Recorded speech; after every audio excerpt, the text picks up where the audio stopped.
山东、辽宁、内蒙、广西、河南的网友就这么能喝吗？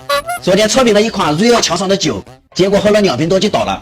很多来自山东、辽宁、内蒙、广西、河南的小伙伴说，他们那边彩销都能喝8瓶，有的还说这酒他们那边的小鸡都能喝3杯，真的假的？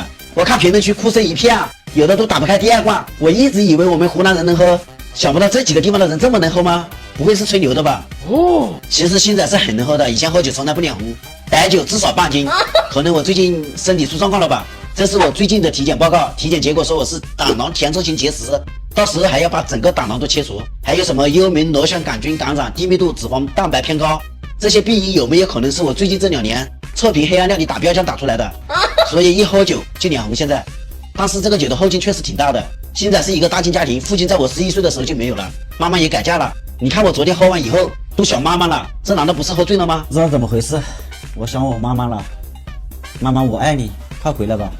最近很多人说我怎么不测评黑暗料理了，说我不务正业了。这2天云南还出了一个什么工业辣椒，很多人挨着我去测评。